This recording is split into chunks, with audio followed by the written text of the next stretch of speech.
This is a Headgum podcast. Sometimes when the world feels insane, you can take a little peek inside of Rachel's little brain. All these thoughts are swirling round and round inside. So join us on this journey as we take a little ride. We'll talk about dogs and kids and things. We'll talk about chicks and tampon strings. We'll talk about boys that'll make you cry. We'll talk about death, 'cause people die. Good morning. Today on Broad Ideas, we have world famous soccer player, phenom, Ashlyn Harris. San Diego. Okay. Okay. We do. Yes. I broke. You broke. You guys, I broke. It was good. It's okay. We're still Okay. in. All right, we're still in. San Diego. Not enough news anchors are just doing anchorman quotes. No. Like That's what's missing. that's Yeah. what's missing. Can we take a second? Yeah. How much better would the news be if they started every segment with that? You've heard it here first. Let's get Tune to in later. Ashlyn. We're so Cool, happy yeah. to hear that, Kevin. Thank you. I always announce when I'm recording so people don't think I'm sneaky recording. We really appreciate it. So we stop talking shit about people? Never. I won't stop talking. No, we're gonna No, we hope start. not. That's what I That's do. when we Like, You can't start. have a Boots. oh, thank you. You can't have a podcast and not talk shit. Yeah. I actually got we these don't in do a good Paris, job of and that. I'm like, Love them. they're the best. Like, why So good. is everything better there? Everything. I have this ointment. It looks Oh my like God. I do get all my skincare there. at the pharmacy. Pharmacy, every No, time. Everyone's like, is that- I came back and I had a whole carry-on suitcase full of toiletries. And then I love like that put it so in a much. bin at the top of my like linen closet. Yeah. And that way, like for the next like year, I just pull have when I'm shit. Yeah. done. Yes, it's I'm the not best. just getting one. I'm getting 7 of everything. Absolutely, because when are you gonna be back? You don't Yeah. know. And then my friends come in, they're like, but I want that A313. And I'm like, bitch, you need to take a flight. You need to take a flight. Yeah. Sounds like You're going you somewhere. need a trip. Yeah. You're not taking my fucking stock. Now, do you live here? So I have 2 children. Yes. Mhm. Very young. So Yes. I do 50-50 custody with my ex-wife. So Right. my children are in New York. Hmm. So I go back and forth. Because I saw snow. Like I was looking at some pictures. I'm Mhm. like, okay, so you're Yeah, back. I And I forth. saw bought a- snow. I saw Yeah, snow, so I I bought was like, it's I not bought a here. house upstate. Oh, amazing. Because it's just like so tight, like in the city. I have like Yeah. a 2-bedroom apartment, which cost me 5 mortgages anyways. And I want to go upstate. So Mhm. I bought a place upstate. I have like 23 acres. Oh my god. What? It's like a beautiful black barn at the top of a hill. amazing. And I have like a local farmer who grows hay. And then it's like I get an agricultural exemption. So it cuts my taxes to like nothing. Amazing. So it's like, why wouldn't I do it? Why wouldn't you why do are it? we here though? I just I feel don't that in this understand. landscape, at any point, Yeah, people are nuts. I need to be away from everyone. Yeah. I agree. Yeah. And I can grow anything I want if I need to. And everything around me is like very, very big time farmers. So one's a dairy farm and one is livestock and like any type of chicken, meat, pork. And then everything's seasonal. So everything's better. Like Right. every day, especially as a mom, I'm like, how are we recalling everything and people Everything. are dying? Everything. I know. I'm like, are we not regulating fucking anything? I know. No. I was thinking that the other day. It's something else on Instagram. They're each out time. here It's trying to like- get rid of us Yeah. and poison us. I'm like, what? I'm out. No. I'm out. How old are your kids? My oldest just turned 4 last week. And then I have a 2-year-old. Oh my god. They're so little. I miss the Sloan, little- right? Sloan is my 4 and Ocean is my, I call him because I always go Sissy and Bubba is what I call my 2 little kids. But I call him Sissy Boy because he doesn't understand why he can't be called Sissy because that's what I call Sloan. So I have to like merge it and Sissy boy. I'm like, Sissy Boy. Oh, That's cute. It's so yummy. so Is she cute. Sloan after Ferris Bueller's? No. What? No. I wanted to do that after Ferris Bueller's. No, it not. But like now that I think of it, I was like, oh, that should have. She was iconic. Should have clocked that. Yeah. I think Entourage, I heard it first. Oh yeah. Oh. Yeah. And then Macklemore's daughter was also Sloan. And I Okay. just like love the name. It's so pretty. And my son's name's Ocean. So Mhm. cool. And I grew up on the beach in Cocoa Beach, Florida. Mhm. And something about it, the ocean is the most magical place for peace. Yes. Mhm. And like just like the whole concept of being grounded, and I just like he needed it. Both my children were adopted in very like hard circumstances. Mm. So Got it. You knew the circumstance. How did that work? well, you get an option. Right. I did like a very high profile adoption agency from like my protection, Mhm. and it got really yucky for me. Like most people go after your typical like 16-year-old who unplanned pregnancy, but Yeah. very healthy, not on drugs. And I found out like Black and brown children get mostly put into foster care because people don't want them, especially from Florida. And most, like statistically, there's not many Black and brown people who are adopting who choose to adopt like the extreme Mhm. circumstances. So my daughter's birth mom was homeless on a park bench. Mm. And then my son, Ocean, the birth mom didn't even know she was pregnant. Started having like abdominal cramps. That is Like, I don't get it. I I've don't- never How been old was pregnant. she? Yeah. She already had a kid too. So I don't know if Mm-mm. it's like Mm. naive. She had a child that died, and I don't know if it's Oh, like shit. trauma.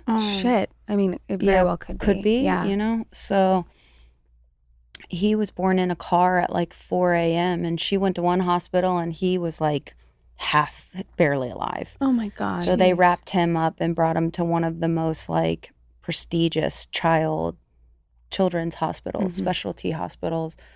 And he was in the NICU for a few weeks, and she was just like, I can't do this. And that was it. Wow. And like they were gonna like ship him to either like Florida or Arizona. The chances of him being adopted are just so slim to none. Black child, no prenatal care, no health history, don't know who the birth father is. It's just people who pay the kind of money that you do to adopt, like that's not their first choice. And I was like, well, it's mine. It's mine. Yeah, exactly. So that is. I mean, but the thing is, there's no guarantee. yeah. Like, what are Right. we even fucking talking about? No. Like, I There's mean, I no know very guarantee. a lot of people that are so fucked up mentally, like everything, and yeah, you know, like nothing. It's like, what am I going to do? Have this perfect ideal situation? Those don't exist. You could do everything right and still something go wrong. 100%. Yeah. So, But also, the way I look at it is, and that kid's still going to be alive, mhm, and someone's going to need to raise him. mhm. And so, who better than someone with their wits about them, Yeah. right? It makes me want to leave and go get. I literally am like, give them to me. There's so many babies out there So that just many. want a good home. We did 30 days in the NICU, and we were the only family that stayed there. And I was like, I don't understand why. Mhm. And they're like, they can't. It's not that they don't want to. It's that they gave birth. They've got to get back to work. They can't afford to have a parent here. And so there would be these babies that would be without any parents. And I'm like, yeah, give them all to me. let me take them home. I know. Mhm. Let me have them. Like, the thought of that destroys me. Yeah, But- it's the reality. It's just like, wait till now with all the fucking shit we're doing to women not being. I mean, there's just going to be so many Right. unplanned and unwanted pregnancies. Where the fuck are we going to absolutely. put all these kids? Right. You're What so do you, right. did you do any, I'm curious about this because growing up in a family with mental illness and addiction and all that fun stuff, it was very brave of my husband to have children with me. Was there any research on your part that goes into having a kid coming from these different things? Like, is there a way you can get ahead of things? I don't. No, I didn't even think of it. I just, the way it made me feel was enough for me not to want to do like what they were trying to suggest. Mm-hmm. Yeah. Mm-hmm. I just didn't like the way it felt. Yeah. I love And you that. had them since birth? Both You of adopted, them, like both yeah. of them? Yeah, right from birth. Wow. So I was like, no, I'm good. That's really amazing. And I Yeah. was like, I was playing as an athlete. Like I couldn't Mm. afford to stop playing and stop making money. Mm-hmm. So adoption just seemed like the most ideal choice. So I adopted and I didn't take time off. I just kept playing. I didn't have That's to a worry lot. about my body. I didn't have to worry about, am I going to be the same Right. coming back? Like I couldn't take those chances. Yeah, so that's a real thing. I mean, Yeah. as a professional Yeah. athlete, your body is like It's it's just- I mean, and I only Yeah. it's not like a long career. I mean, you start aging out at like 35. Is that right? Yeah, I played till 37, but like I was That's up there. That's up there. I didn't feel great. That's for sure. Oh man. How did that,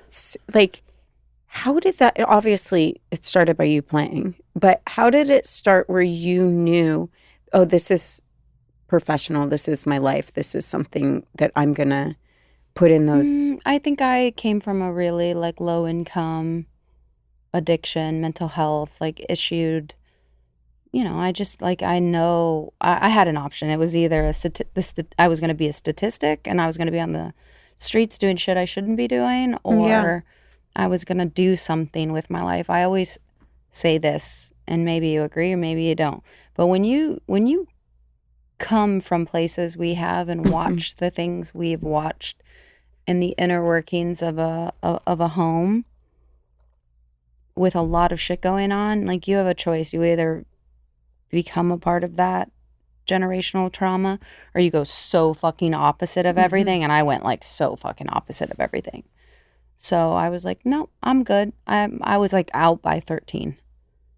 But Really? I think it saved your life. Oh God, yeah. Because it also, but there's something in addicts that needs that kind of dopamine hit. It needs that focus. It needs something bigger than themselves. Mm-hmm. And that's what drugs and alcohol come in and become that bigger than the human. So I'm not like a big drinker. I'm not like, a huge, I don't like take drugs. I don't do anything that's like wild or crazy. It's just because I've already seen Mhm. the most awful things, I think. Yeah. Yeah. And I'm like, I'm good.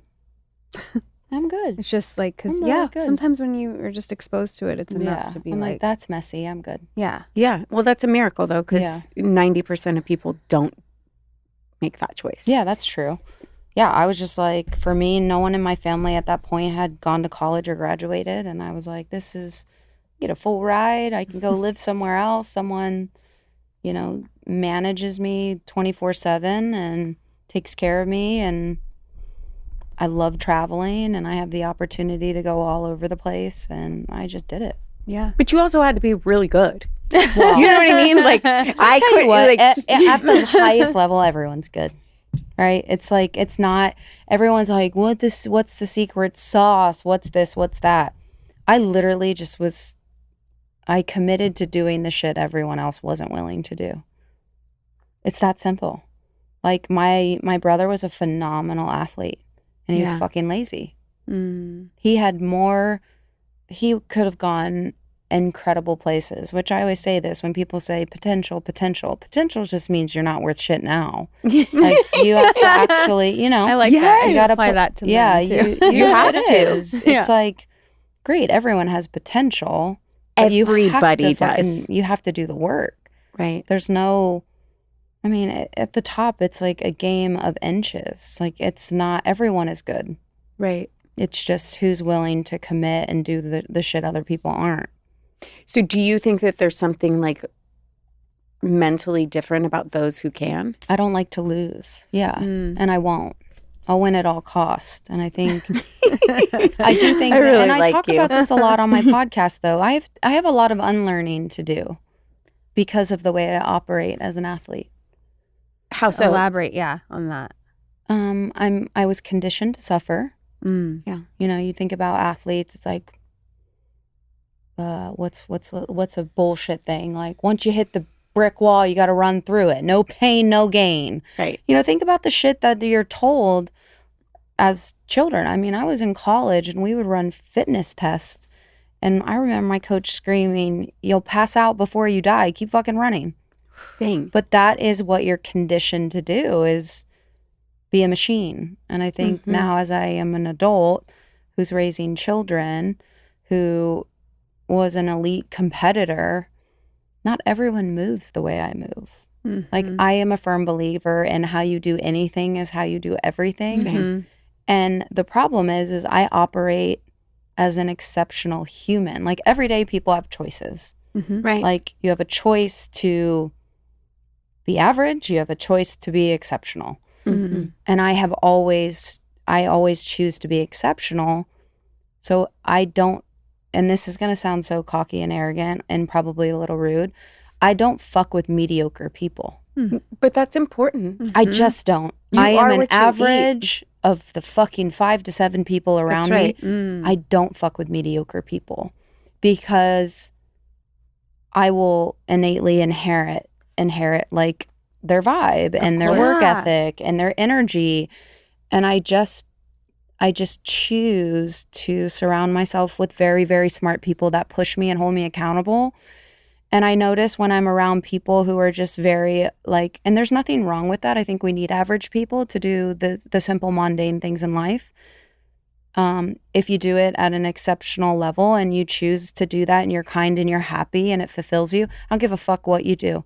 If you're mopping floors and you don't cut corners, you and I are no different. That you are. I was just going to say, you can be extraordinary At Yes. tasks that we Right. need people to do. Right. If you're 100%. a farmer and like you fucking are clipping shit that's like precise and you do your work and you're not cutting corners and being lazy, and like I fuck with that. Yeah. Mhm. But the second people are entitled and want more and aren't willing to do the work and are constantly finding a way out to cut, I don't fuck with cutting corners. Right. I just don't. Like, it's one of my things. I'm like, shit, I need to like Well, not cut corners. the thing is that you. No, I it's know. true. I hear You you are completely. some of the 5 people you spend the most time Right. with. So choose carefully. Yeah, Right. I want to be around scientists and smart people, and No, yeah. because like I want to walk in and be the fucking dumbest one in the room, because that's where I'm going to be challenged the most. And I think complacency is the death of all of us. I don't want to live life being complacent. I want to be hungry for more. I want to learn the most I possibly can, and I just don't. I think we're on borrowed time, and I don't want to waste it. Mhm. I hear you. Yeah, I spend time with. There's a friend who Have we started already? Just get into it.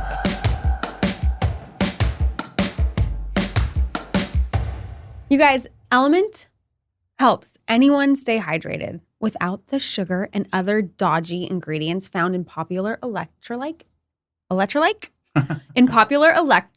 and sports drinks. It's really good. Yeah. I love it. I used it this morning before I worked out, and electrolyte deficiency or imbalance can cause headaches, cramps, fatigue, brain fog, and weakness. I don't like those things. I do not like those things either. LMNT is a zero sugar electrolyte drink mix and sparkling electrolyte water born from the growing body of research revealing that optimal health outcomes occur at sodium levels 2 to 3 times government recommendations. Nuts. Nuts. Each stick pack delivers a meaningful dose of electrolytes free of sugar, artificial colors, or any of those dodgy ingredients. Dodgeball. LMNT is formulated for anyone on a mission to restore health through hydration and is perfectly suited for athletes, folks who are fasting, or those following keto, low carb, whole food, or paleo diets. Try LMNT totally risk-free. If you don't like it, we'll refund your order, no questions asked. Well, they will refund your order, no questions asked. We have a very low return rate and high reorder rate. We, as in LMNT. They send new boxes and refund immediately. We consistently hear that LMNT customer service is the best, no BS customer service around. If you hear a complaint about LMNT from your community, send it straight to them. hello@drinklmnt.com and they'll make it right. Get your free LMNT sample pack with any purchase by going to drinklmnt.com/BROAD. That's drinklmnt.com/broad.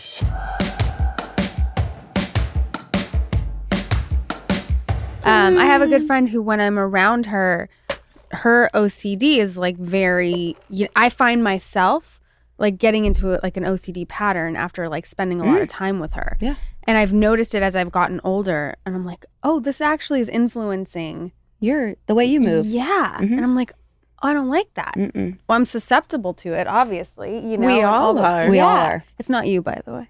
I know. I'm exceptional. I love it. Yeah, but it's just such a good point, you know? And then now, like, you're a mom, right? So you're raising these kids. Fuck, is it hard? Like, I just said this the other day. It's the hardest thing I've ever done. And I've done really hard things. yeah. I've heard you say something else was harder. So you talked about all your sports. Obviously, that takes incredible strength of mind, heart, spirit, body. But you said your divorce was the hardest thing that you had ever been through in your life. And when I heard that, to me, I'm like, that's beautiful. Because that means you hit your knees on something that you had never hit your knees on before. Is that still the case? I think it was definitely the hardest season of my life. And there was so much grief and there was so much pain.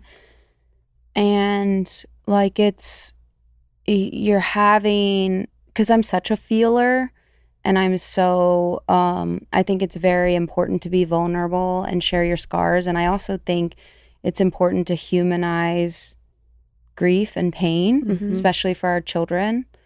I don't want to always show up and pretend I'm okay to my kids, because I don't want them to do that to their friends, to their partners, to me and their mom. Yeah. And, you know, there are times where I can just cry, and then my 4-year-old will be like, Mama, are you okay? Are you happy? Because we ask that a lot in our house. Like, we do check-ins, even at 4.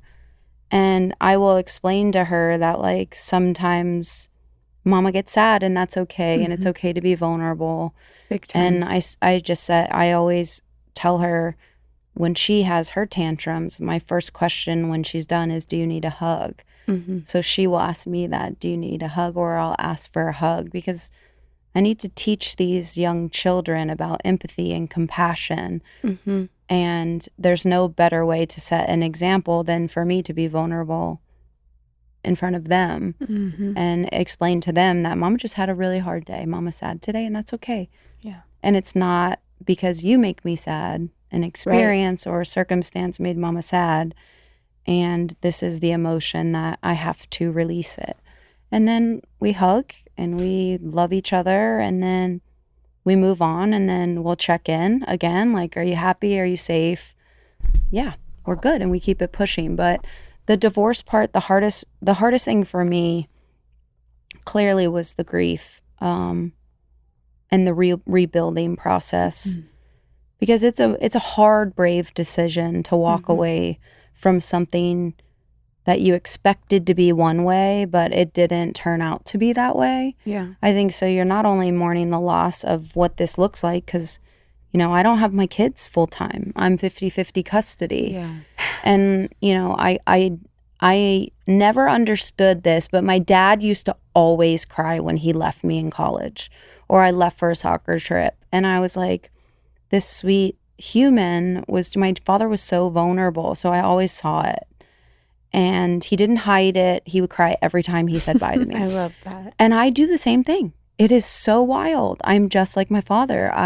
Every time I say bye to my children, and Sophia knows this, it's like I need to reset and I need a hug and I need to cry it out, and then I carry on. So I think there's a lot of grief and sadness that I had to unpack because I always thought my life would be one way, Right. and it didn't end up being that way. And I had to make some really hard, selfish, painful decisions that affected my family. And there's a lot of guilt that comes with that, because you wonder, I hurt someone deeply in that process, and how will it affect my children?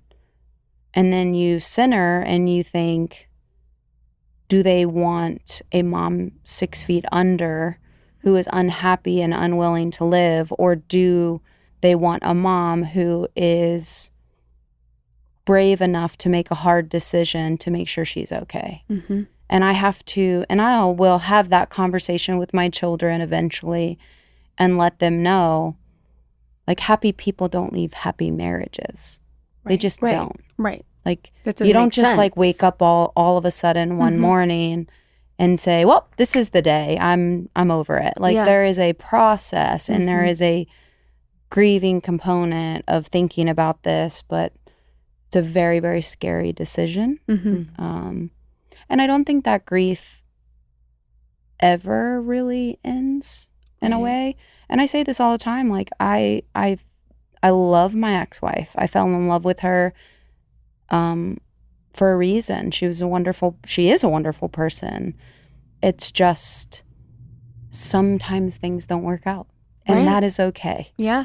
And that is okay. Like, we always have these ideas, and we're working so fucking hard to get to that place where, we imagined this family and this white picket fence and all of these things. It never was like my reality. And I never felt at ease. And I felt like I was always working so hard to find that place of ease. And I guess I never got there, and I just kind of had to drop the rope. Right. And how the kids were really young when you guys, so do they even remember, like, you guys together? all Well, together? I think it's really important in my household because we are 50-50 custody. I don't know what goes on in my ex-wife's household, but we are like pretty consistent. I know we are very good moms. I think it's really important to talk about her mom, and I think it's really important to speak very highly. Yeah. I never want my kids to ever feel like they have to choose.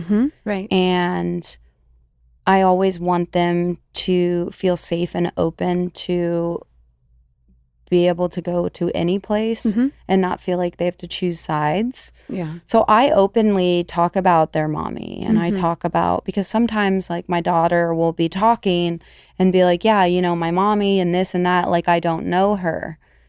And I'll say, sweetheart, I know your mommy. Like, Oh, we like have you to, don't like- know her. Okay, yeah, got it. she'll talk to me. Someone will talk to me and she'll be like, well, at my mommy's house, like we do this and we talk about this, and like, am I like Paw Patrol and blah, blah, blah. Like, I don't know her mom. Right. And then she'll be like, yeah, my mommy, Allie. Like, I don't know her name. Yeah. Yeah, I've met her. You're like, yeah. So I like sit her down. I'm like, honey, I know your mommy. Real well. Real well. So I do think it's, on the days we switch. Yeah. At the beginning, it was really hard for her because when I would like leave or Allie would leave, Ocean was too young. She would sometimes cry, but I think she was picking up the sadness from us because it was painful. Yeah. And it was hard. So now I get her really excited. Everything is about how cool is it that you get 3 birthday parties this week? Yeah. One with mommy, one with mama, and one at school. Like, awesome. Yeah. So I'm like really trying to, on Fridays we switch. So I'm always like, you get to go to mommy's house today and you got all new toys. How cool is that? Yeah. So like I try to make it fun and exciting. And then she gets really excited. She's like, cool. Okay, so mama's taking me to school, but mommy's picking me up. Awesome. Yes. See you next week, mom. But like that's the type of energy you have to commit to when you're raising, you're co-parenting. Yeah. That is so important. And growing up a product of divorce, I remember my parents used to speak really poorly about each other. Ooh. And many years down the road, I was dealing with a lot of self-hatred, right? And not knowing, where does this come from? And when I unpacked it, I realized the two people I loved the most, I was told there was something wrong with. So I took both those parts and made them me, right? Okay. And I identified there must be something wrong with me that the two people I love the most are wrong. And so it literally blew my mind. I thought, what an incredible opportunity parents have to do exactly what you're saying, is to fill that tank with love for the other person, regardless of how you feel. It sounds like you guys have a good co-parenting relationship, but your job as a parent is to help facilitate wholeness in a child. Yeah. And when you're taking a fracture of who they are and putting it down, you are telling them there's something wrong with you for loving that person. And that's fucked. Yeah, it is. And I appreciate you saying that. I don't think I wouldn't say we have a great relationship. I think we have a deep level of love and respect. Deep. We're just not there yet. But regardless, I think we will get there. Yeah. I think we have a lot of scars and still a lot of pain and hurt. And I think air needs fire to breathe. So the distance and space, as hard as it is, because you lose your best friend in the process. Yeah. And that's a grieving. Like, you grieve the loss of a lot of things, but your best friend that you see every day is definitely one of them. But I don't think we're in this perfect place where, I have a friend right now who's on with their very, very young son on both they're co-parenting and they're on a ski trip all together. Like, we ain't fucking there. Like, we ain't even close to that. Whenever I see that, I'm like, why'd you divorce? Well, also, like, respect that you can do that. Yeah, no, it's great. I But mean, I'm like, well, we probably don't know. If I'm sure if my ex-wife was sitting next to me, she would have both hands around my neck. So I highly doubt we'll be there anytime soon. But it's like, I'm being funny and all, like, I adore her. I think all I want for my ex-wife is to be happy, and she's in a new relationship that brings her a lot of joy. That's great. And when I know she's safe and happy and cared for, that makes me at ease, because that's what I want for her, and I hope eventually that's what she wants for me. miracles happen. Miracles happen. Yeah, we'll see. I guess time will tell, just not anytime soon. We don't know. Hold the door open for miracles. But it could happen. It's definitely a grieving process. I will say this. When I will not allow people to speak in my home or in my presence or around my children ill about my ex-wife or our relationship. Yeah. I will not allow my family to pick sides, to have an opinion. I was very, very clear, and almost in a very overwhelming way. When we first split, I spoke to my entire family and I put everyone in a group message. I was very, very clear that my personal life is my personal life, and you don't have to agree with things, or you don't have to, you can be mad and angry. However, you will support us as a family, because that won't change. Right. And I will not allow you to chime in on any Instagram, anything that is liking comments that may hurt her or her family. You will be supportive. You will keep liking and commenting like we're a family. Like, there is no picking sides. Everyone is hurting in this process. However, this is the mother of my children. I will not allow you to come into my space and say one fucking bad word about us as a collective. And I was very clear about that. And that matters to me, how my family shows up in really dark moments. Yeah. I don't know if I can necessarily say the same for the other side, but that's something they Can't have to control I can't. that. That's something they'll have to unpack. And then unfortunately my ex-wife's father passed away. And she let me know, which I greatly appreciated. And it was a really like sad and hard time because you don't have that connection anymore where you know someone's hurting really, really bad and you can't take that pain away. And I reached out to my family as a group and I said, this is what happened. This is what's going on. Like, please reach out and make sure she's okay and make sure the kids are okay. And they lost a grandparent. And I have to set a good example because I think it's really important. And they are an extension of me on how they show up. And I need it to be in a way that's respectful. I just will not allow friends, family, anyone to, it doesn't make me feel better. No. By bashing or saying anything about my relationship or my ex-wife. So it's a very clear thing for me. I just won't allow people to talk about it. Yeah. And you're in a negative way because I Right. also don't want my kids to hear that. Yeah. No, I mean, I think that's really, setting everything up for them and the example. And it sounds like your family listened. I don't think they really have a choice. Because it's very clear for me. It's either going to be this way or you're just not going to be around. Right. Right. And then you got obviously a new relationship, and I feel like that was in the press a bit. Like, a bit? A bit. Just a little bit. A bit. I mean, a smidge. But like the timeline and whatever, and like it was like, people like questioning and whatnot. And I mean, look, I know what it's like to be in the press at times. Maybe people question things and sometimes it's not in like a positive light. But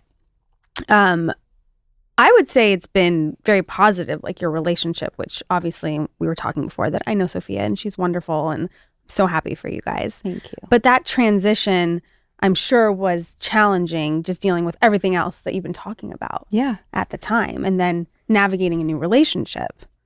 So a very, very, very public relationship. Yeah, which, I mean, I know before your marriage was as well, but obviously this like took on a whole new Totally. life.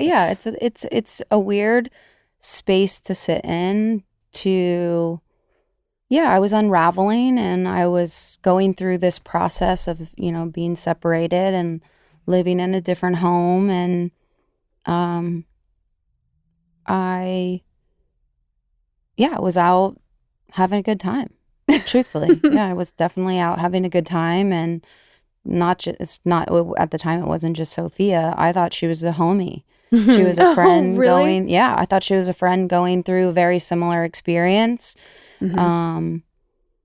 Weirdly enough, we were always so cool around each other, but it's like very quick snips and then she's off to another place and I'm off to another place. And I didn't really know that much about her. Like, I just knew she was full of life, very, very sweet. We had this energy about us that no matter how much time passed when we were around each other, there was this like sweet, cared, gentle, like friendship. And, we ended up getting in this like group chat with a few of my friends, a few of her friends. And then it was all of a sudden it turned into a divorce group chat with about 5 of us. And we were like always just like laughing. It was lighthearted. We'd send each other memes. We would like a little bit flirtatious at times, I would say, but it was really just like playful. A girls group. Yeah. We were having so much fun. Truthfully, I thought she was completely straight. Like, I just like... I think most people... She probably did. Right? I was like, whatever. Like, you're fun to like have this playful back and forth with, but like, you're the girl next door. I'm good. Oops. Yeah. And then, I like started going out on dates and hanging out with a really great group of friends in New York and really getting a little more like into the gay scene there. And she came in for like something, and we had this big group little date. We all were hanging out, and nothing like crazy or flirtatious or anything out of the norm. Mm-hmm. And then all of a sudden, like she started coming back more to New York to work, which I think she did in the first place. I just never knew. Mm-hmm. And then one day she was like, hey, I'm in New York. She had gone off to something or some other country. She was like, let's go to dinner when I get back. And I was like, great. We all of us girls are always going out. And she was like, no, just like us. And I was like, that's ballsy. She must be really sad. Oh, You know, I was like, oh, poor girl. She's sad. Poor girl. it's just a Fuck sad if girl. I know. I don't know. And we went on this fucking sweet little date, you know, and God, it must have lasted 4 hours. Oh, wow. Oh, wow. And it was just very cute and innocent. But she was like holding my arm a little bit and touching my arm. And I was like, no, this is unlike you. And she kept like, the date turned into like the whole night. We were just walking the streets of New York. It was so sweet. So fun. It was so, It's like a it was movie. like, it really was. Holding hands, like, and then I kind of looked at her and I just was like, I thought, because now I'm like, oh, Sophia. oh. And I kind of was like, I stopped and I was like, I thought you were straight. Yeah. And she goes, I thought you were happy. Wow. And I was like, touche. there. All right. Dang. So yeah, I think she and I had an insanely sweet connection, Yeah. and I was in a really, really dark place. Mm. And she was like, I'll sit with you in the darkness because I feel more at ease and peace there than I ever have before trying to play this idea of a wife and a family and all these things that I'm told to be. Like, I think we really found a type of connection people write stories about. That's right. so And it's sweet. interesting because I was really, I don't think I like am, you know, I used to say this to my therapist, like, am I trauma bonding? Like, you ask all these questions. And now that I'm on the other side of it and I'm, you know, I have an opportunity to interview some of the best people in the world. Like, I'm talking to therapist coaches and, you know, people that study the pursuit of happiness and all of these things. And I'm like, wow, if I wasn't open to receiving that kind of care and love, I would never be in the place I am today. So I'm so grateful that in my darkest season, I was open to receiving like life-changing care Wow. that helped me see the potential of what I could be and how I could move. And also, it's the kind of love I always imagined that I didn't think I necessarily deserved. So it's a beautiful thing to like both experience that. And it's interesting with her, like when things happen and trauma happens, it puts you right back in your 7-year-old skin. Yep. And for some reason, I came to visit her in LA and I slept, I think for the first 3 days, like 17 hours. And I was like, what the fuck is going on? It's almost like my whole nervous system, like it was like almost like a warm hug. I said that to her this morning. I'm like, you're just like a warm hug. Aww. It's like the safety piece that no one talks about is I didn't have these chemicals pumping through my body in survival mode. It was like I could just take a deep breath and feel that I wasn't being performative or Right. convincing someone to love me in the way I wanted, and then not feeling too much or too little. I just was me, and it was easy, and it was safe, and I was so present and so still, even in a dark, dark place. Like, we found a profound comfort and ease with each other that I think was absolutely beautiful. And it just, the rest was history. Yeah. Truthfully, after that, I was like, oh, this is what people talk about. Yeah. I mean, yeah, just the sleep part alone, and I can relate to that so much, is really the signal that like you're safe, you know, and the comfortability in that. Yeah.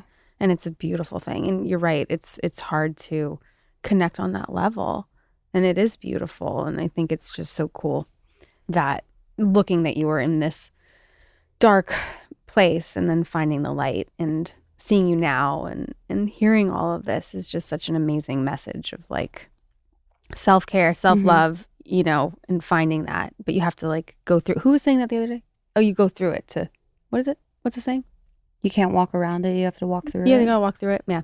Like, you know, the old saying that everyone knows. That's that just went out of my head. The thing is the it's truth. chicken or egg. You know, what I'm hearing in that story, I think the only reason you were available for that feeling was because you allowed yourself that grief and because you allowed yourself to shed that pain. And there was a calling, a pull inside of you to get out of the situation you were in, right? And I think we all have those pulls at different points in our life, and we can ignore them. We can shape shift, we can numb them, band-aid them, whatever. But when there's that pull and you finally listen to whatever that pull is, usually there's a pain coming next and a shedding and a letting go of everything you've been holding, right? Where you can finally reacclimate to who you actually are. And in that, then someone's like, hi, I see you. But at least for me, I was looking for people to see me my whole life, but it didn't happen until that. Until that letting go and that deep, dark moment of grief that I was finally able to be like, oh, I'm actually ready to be seen. And so it's the person lines up at the right time. Right? You wouldn't, even if she came before that, it probably wouldn't happen. Yeah. No, absolutely not. I think timing and the way the universe works is something of magic. And being, you know, it's that invisible string theory. It's really powerful. And I agree. I couldn't agree more. And I'm lucky that I was vulnerable enough to say and share my experience and how hard it was. Yeah. Because I do think when we're in our deepest, darkest seasons, lending a hand is helpful.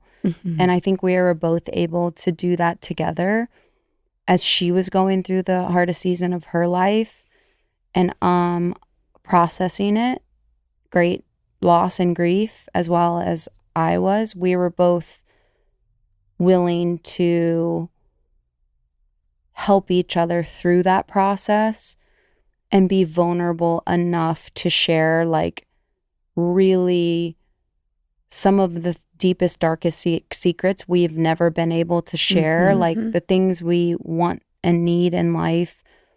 And it's weird when you really meet the right person. Everyone always says you need to focus on you before you ever like walk into a relationship. I am living proof I don't believe it anymore. I don't believe it. I don't fucking believe it. Thank you. I think we all have we all carry extreme scars and trauma. And when you know you found the right person who says, I won't use those scars against you. I'm going to help you and love you and repair them. We're going to do it together. And it is a work in progress.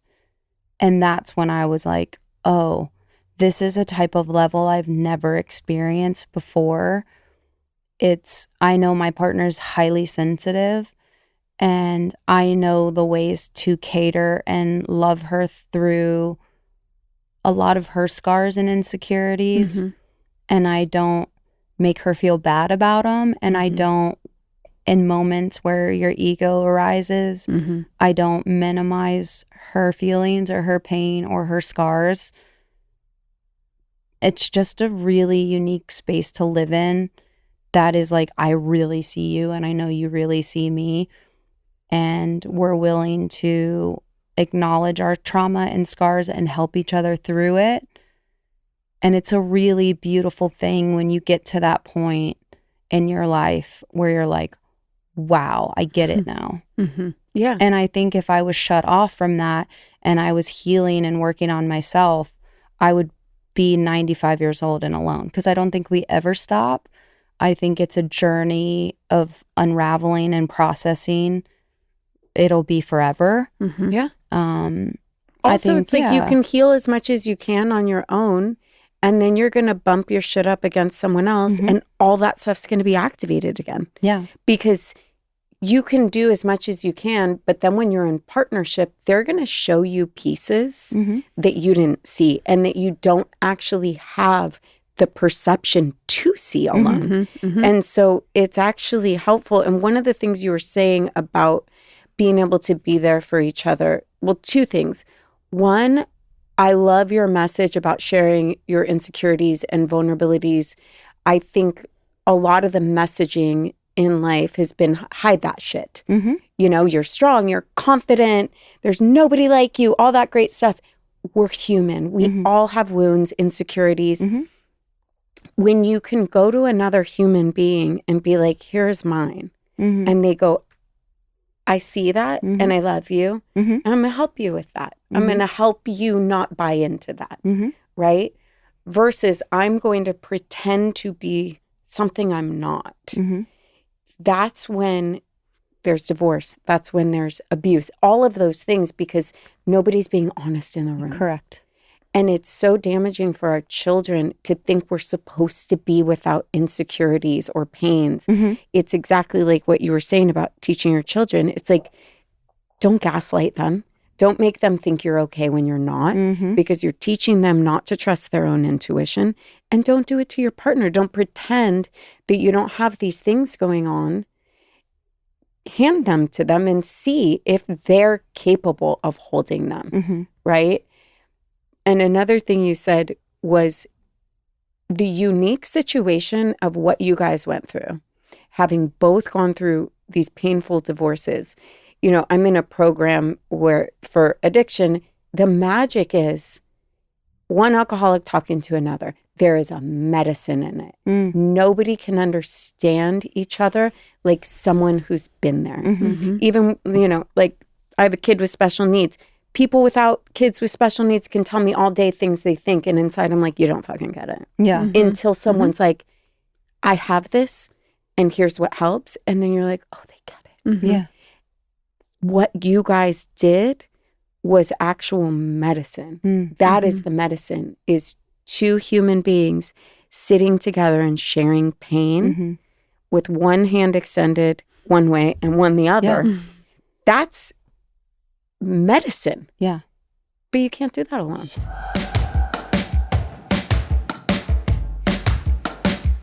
One more thing I heard in what you said is, you know, looking at your day through a different filter. My sponsor always says, my life is a series of I get tos. Mhm. I get to take the kids to school. Mhm. Not, I have to go take the kids to school. I Right. have to make their lunches. Mhm. I have to go to work. I have to do this. I have to meet this person. When you look at your life like that, that's draining. Mhm. That's overwhelming.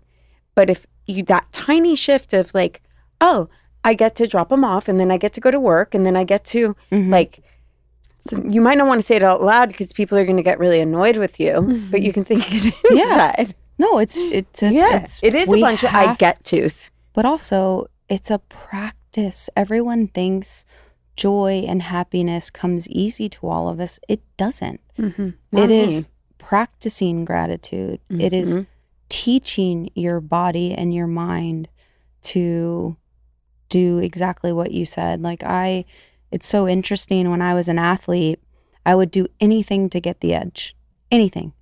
If it's, taking vitamins, I took every fucking vitamin possible because if it gave me a 1% advantage over someone else, I was willing to do it. My therapist says this all the time. You did breathing exercises all the time to have mental clarity. Like when you have to make a very, very important decision, especially in my position, the more because of pressure and anxiety, the more your breathing starts to get altered, your decision making does. So it was such a practice art of mine that I had to be so still and so centered based on breathing so I didn't make an erratic decision that affected everyone else. Right. And my therapist is listening to me and it was like, you did all this as an athlete? I said, yeah, because I wanted the edge. I wanted the air is thin at the top. I wanted to stay there. Yeah. They go, well, why don't you do that practice in your everyday life? Well, great fucking question, because I don't.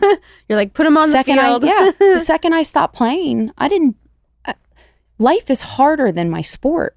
Why do I pour so much into that and not into my life? So now I'm going to swing it. I love that. Yeah. And it's really, they say as an athlete, you better have short-term memory because we all make mistakes, and how quickly you bounce back from it. Think about it. Like, I fuck up. I have to recover on the quickly. spot. Yeah. And if I carry that with me, I'm going to be a nightmare the whole game. Oof, playing your position, I don't know. Yeah. Oof, so I never. was very, very, my mental side, a lot of what we do as athletes is 90% mental. So I really invested in it. But then when I became I call myself You're so normal normal. citizen. Yeah. Operating as a normal human, which is far out. Why am I stopping all those practices that help me? Self-talk was a really big one. I would sit and visualize success. And I really think what you put out into the world is what you receive. So say great things that you want to happen. Yeah. And I did that as an athlete, but then I don't do it in my personal life, in the real world. I'm now I'm trying to take those lessons and really sprinkle them into my everyday existence because they set me up for success. Do you think it's because there was a carrot? Do you think you need to place the carrot there? Because I find that, if I really want something, right? Even if it's simple as a house, the visualization starts, the turning it over, the this or something higher for the manifestation, all the stuff happens, right? And then you get the house. And then whatever it is it's next, you're like, okay, I place the thing here that I'm after, so then I have the focus to do all the things it takes to get it. But when you don't have that metaphorical carrot, what are you doing it for? So do you feel like it's important to place the carrot there every day?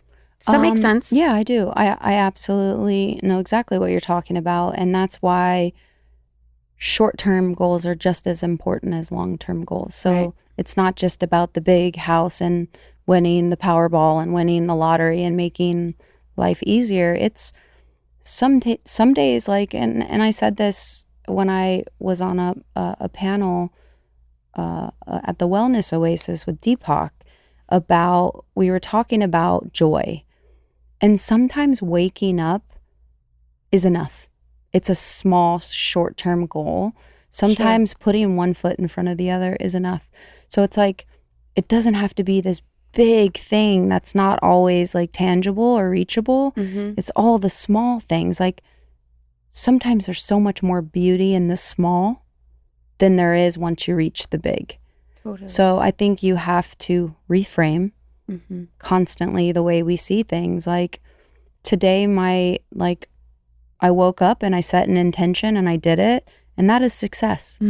Big time. And it'll be more success if I do it tomorrow and I do it the next day and I make it a habit. And it's those little habits and those little goals and those little moments will bring me more joy than the big fucking job I want to land and the big house I want to get. And I think we get so caught up in those that we forget that the real sauce is in the little moments that we don't prioritize. So I really try to think and see life that way, because that's what I did as an athlete.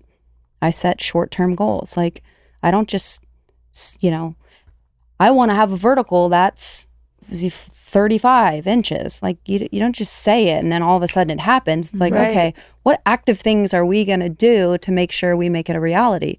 Well, it starts in my decision making, my training. Am I doing the right things? And am I eating? Am I sleeping? Like, there's so many Same. components. It's such a beautiful, the sports and what you've been through is such a beautiful teaching opportunity for life, because there is no difference at all. And like your podcast, tell us about it, because Wide Open, obviously, sports reference. Yes, sports reference. Or, Yeah. Or Rachel reference. hey, Hey. my heart. Her It's true. I think we all have a gift. Yes. I think we are lucky enough to have a gift, a platform, a following, whatever you want to call it. And like what we choose to do with it matters. Like I had a gift to see people and meet them where they're at.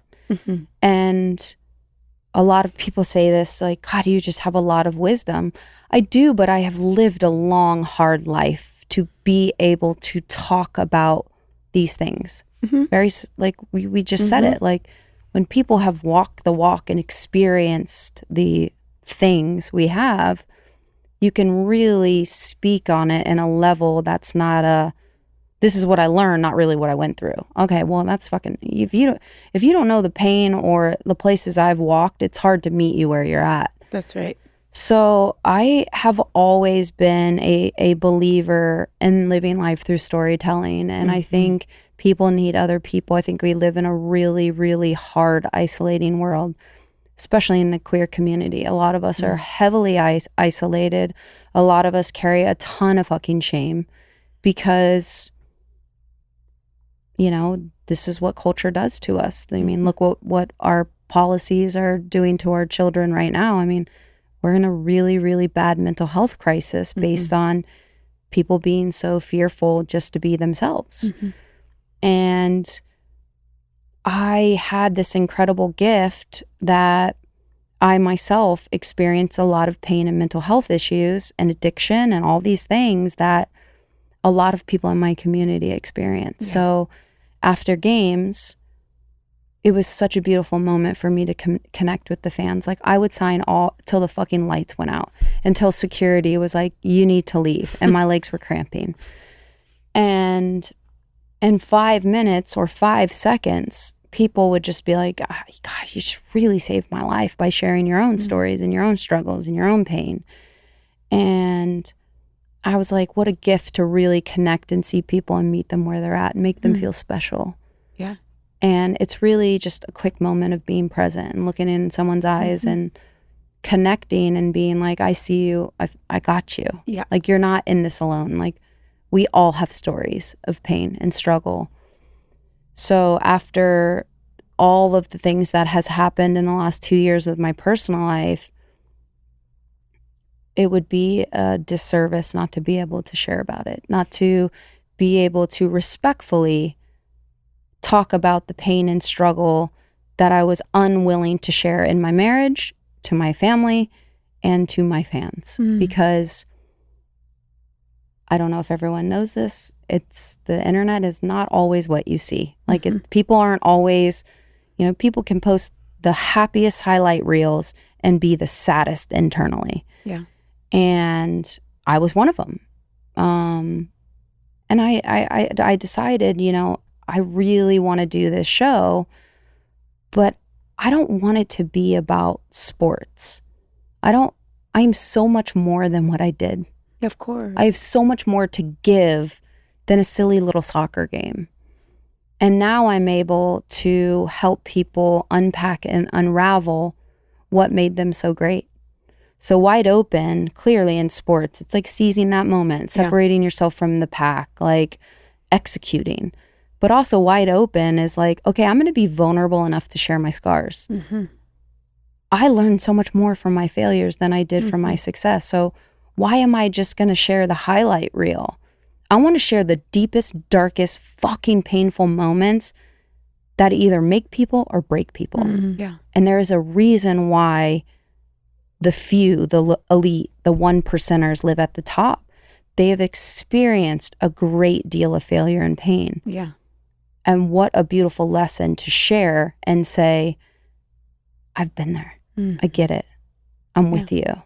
Absolutely. So yeah, Wide Open with Ashlyn Wide Harris is my Open. new Yeah. podcast, and it's We're very unfiltered, unhinged. excited. Love it. It's And it's beautiful. real. I love it. It's real. It's raw. To me, I'm like, if I'm going to spend an hour of my time, I want to learn something. Mm-hmm. Storytelling, like the storytelling's there, the emotions are there, everything you have, everything it takes to teach people. And to me, that is a powerful gift you've been given.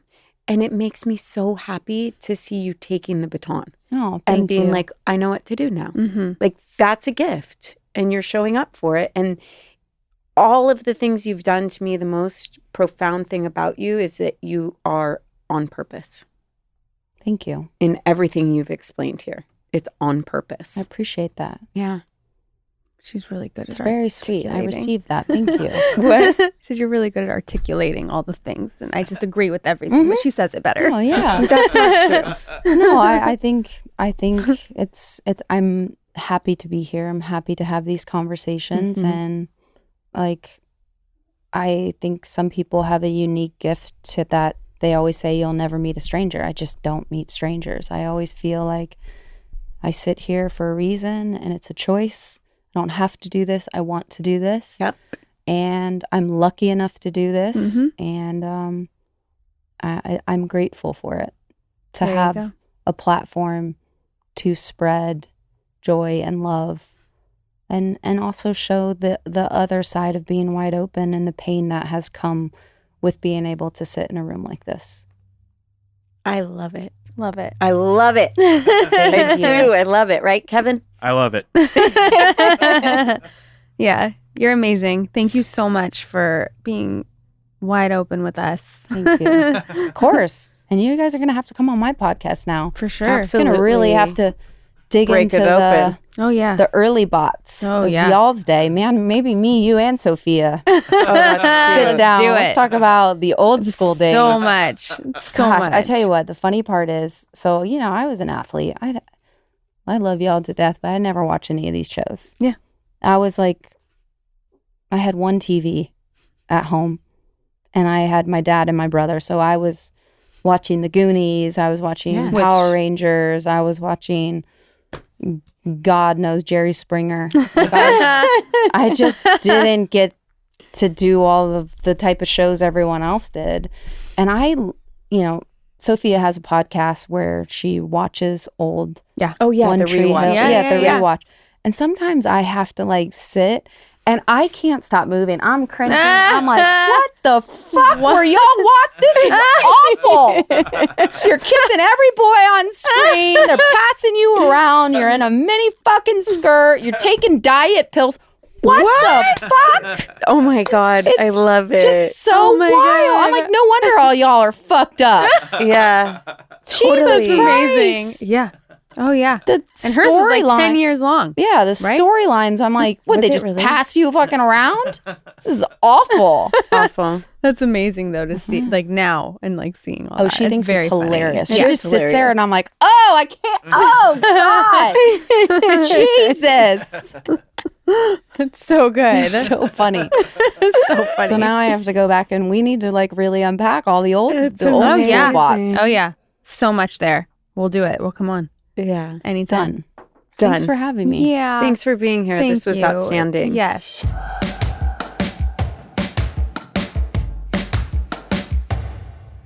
It's too much fun. So I'm fun. loving this. Yeah, I'm glad. It really feels I like feel that. powerful. I know. It's great. It's so good. Mm. I really feel like we're in our natural state. So Rachel and I have a Mhm. natural state. And what are our names? Statler and Waldorf? Yes, that's it. It is legit. We've been Statler and Waldorf. Who? Song Diago. We've been those guys since day one with each other. 100%. Yeah. That's Do you awesome. see it? Yeah, totally. Okay. Good. If you want to take on a Muppet, which are you? Oh man, I don't know. Who do you think? I'd have to look at a list. Oh, you don't know him well enough? No. Oh. He's a little younger. It wasn't like a Muppet. Muppet Wasn't a character. Muppet. It wasn't like a Muppet. Wasn't thing. like Jen Muppet? No. Okay. I feel like I'm giving Fozzie Bear. Oh, that's a vibe. You know, it's a vibe. Yeah. Yeah, It's a that vibe. feels so right. It feels actually 100%. A little Fozzie, a little Miss Piggy.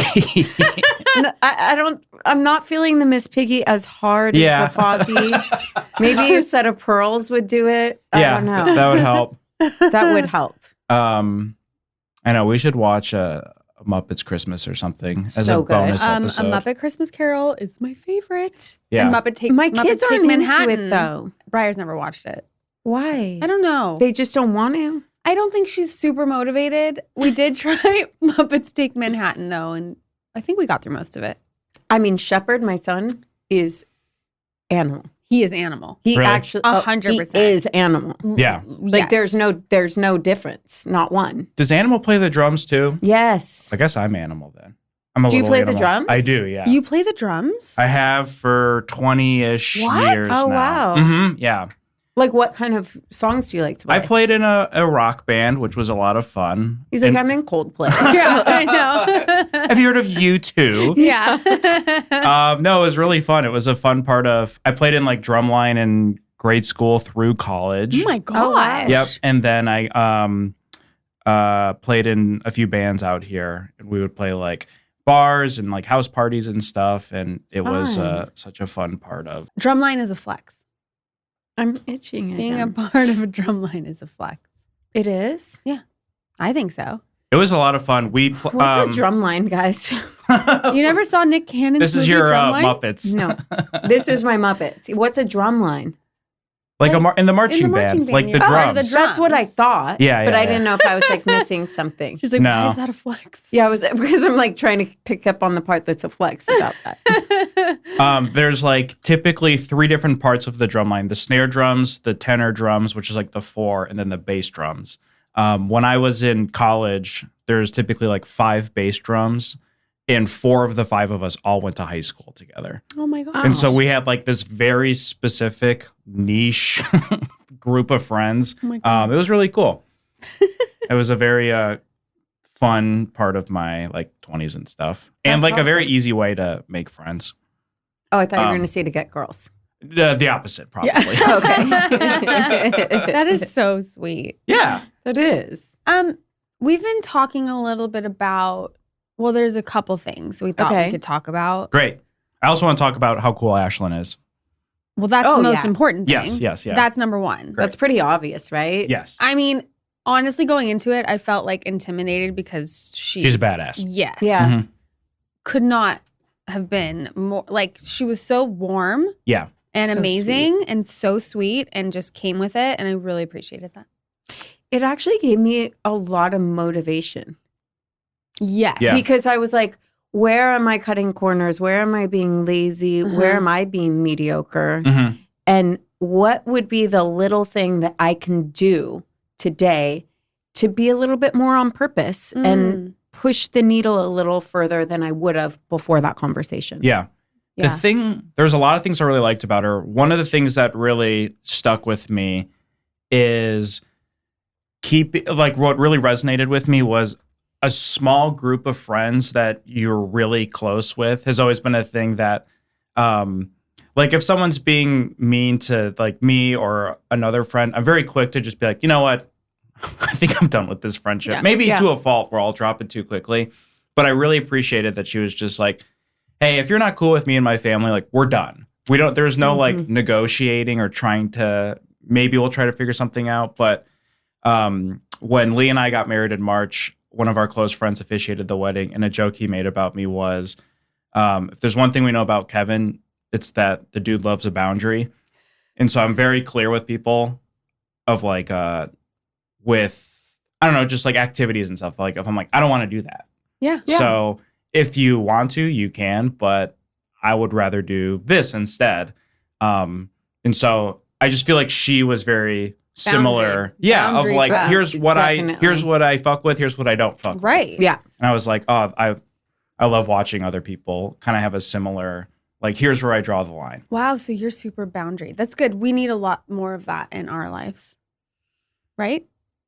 Wait, why are you not agreeing with me? But What do you mean? No, but even how she said, like, it made us think, and we talked a lot about it, about like mediocre people or like whatever. Yeah. It makes you really look at who you're surrounding yourself with. Totally. And the whole level up thing and everything else. It's like, Do they sit behind a desk like this? I don't know. I'm not sure. I'm not sure. But it is true. Like all relationships change too and evolve or whatever. And like a lot of people, like you'll grow one way and then it's kind of that same mentality of like being surrounded by people that either inspire you, motivate you, you respect. Totally. All of it. And it can be tricky. Like Lee and I have some friends that are going through a tricky thing with like their parents where they're struggling to have like kind of confrontational conversations with their parents of like, you can do this, you can't do this. And then just watching. Oh, like with the way they treat their children or. Yeah. Yeah. And just like watching Ashlyn just kind of sit down and be like one thing that you said specifically, you were like, it's really nice that you give your family these options. She was like, it's not an option. Yeah. Oh, yeah. She was like, this is the rule. And I was like, that's really cool. Yeah. So I don't know. Sometimes I appreciated the like, things can be more black or white if you want them to be. Right. Totally. And if you feel like you're not being respected, it can be like, hey, it's this or we're not hanging out. You know, it was pretty cool. I do have a question on that because what you said about your friends having like whatever, if it's issues or conversations with their parents on what they're doing with their children, what are your thoughts on, you might have a very specific way of being a parent, right? Mm-hmm, like this is how we parent in my house. Mm-hmm. What about when you go to someone else's house or you're around other families or other parents? Do you allow them to go with what the house rules are for wherever you go? Or do you keep your rules? Because I've been faced with that before where I'm like, that's not how I would have done it with my kids. Let me tell you the conversation I have like with Briar will be everybody has different rules. Every house has different whatever. I'm like, but this is how we do it. Yep. You know what I mean? So like she knows what our rules or whatever are.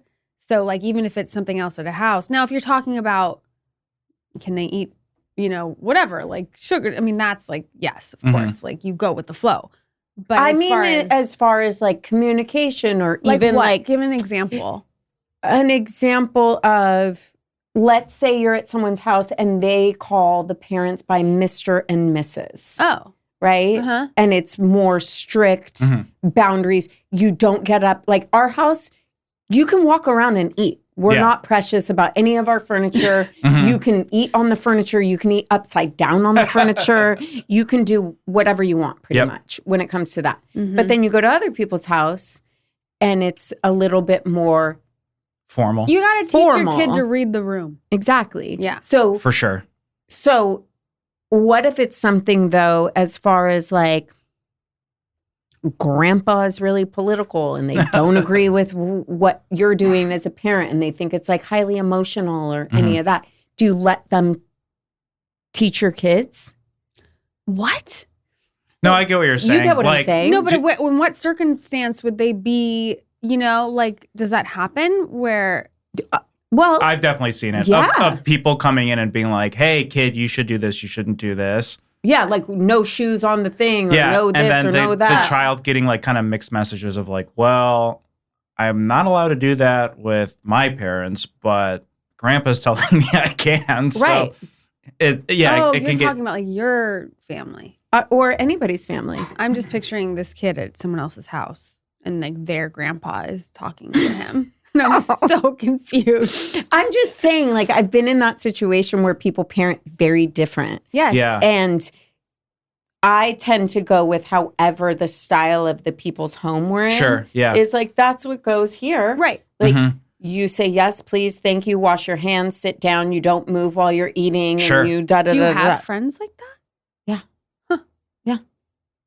I guess it I do. depends on like what the situation is. I feel like there's probably like some blanket ones of like, as long as you're being respectful and not, being mean to any of the other kids or family or whatever, then it's fine.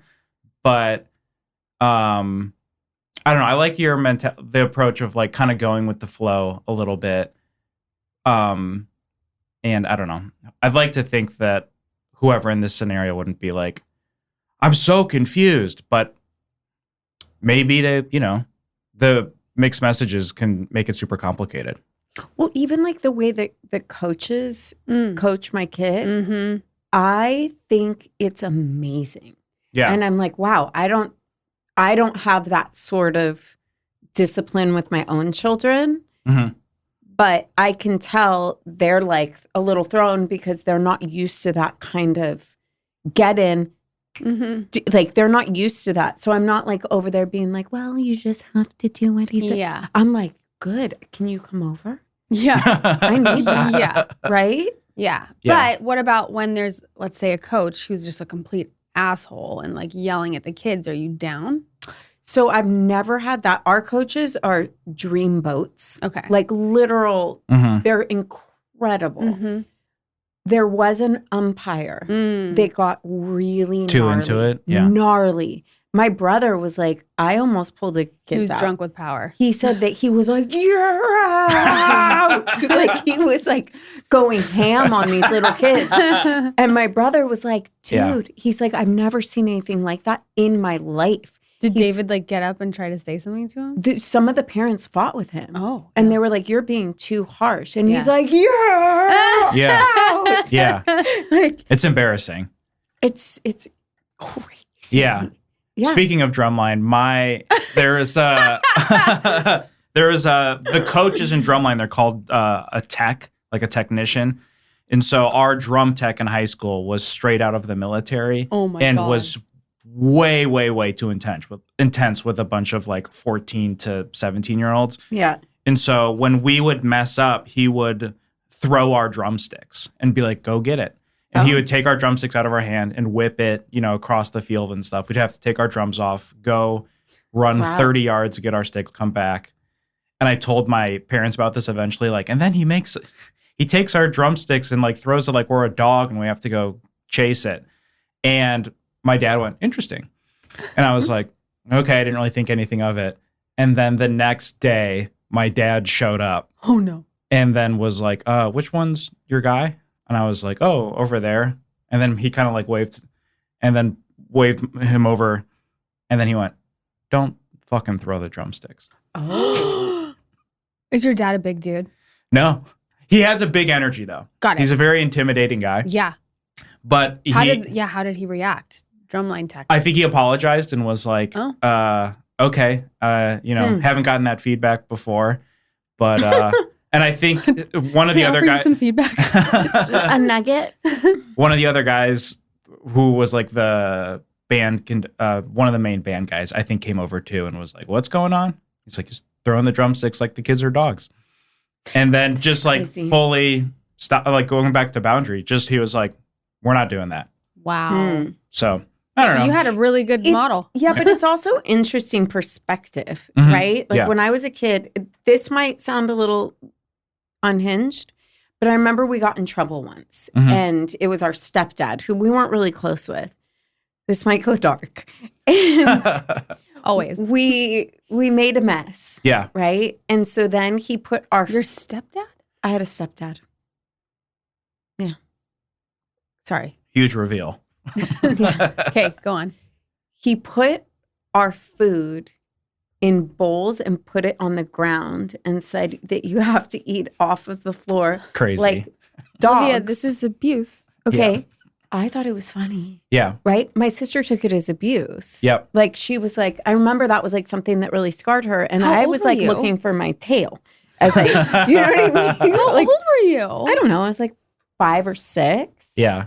To me, It was wasn't a game. But that's what I'm saying. I'm Yeah. like, everything is perspective. You have 100%. 2 people in the same thing where they're throwing the sticks and someone else is like, I'm going to be a dog and I'm going to go chase it. And the other one's like, I don't like the way that feels. For sure. And it's wild that you can have wildly different experiences. Like, From it didn't perspective. scar me at all. I thought it was funny. I was like, oh, we ate off. Yeah, yeah. I would tell people and everyone would be like, Yeah. that's a little weird, but you know.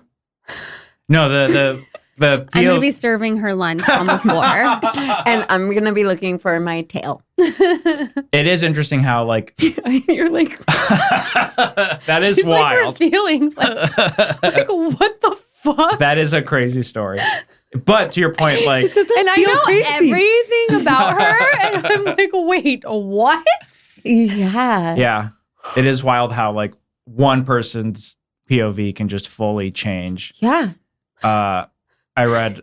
Oh, I'm I have scared. an example that I cannot talk about here. Oh.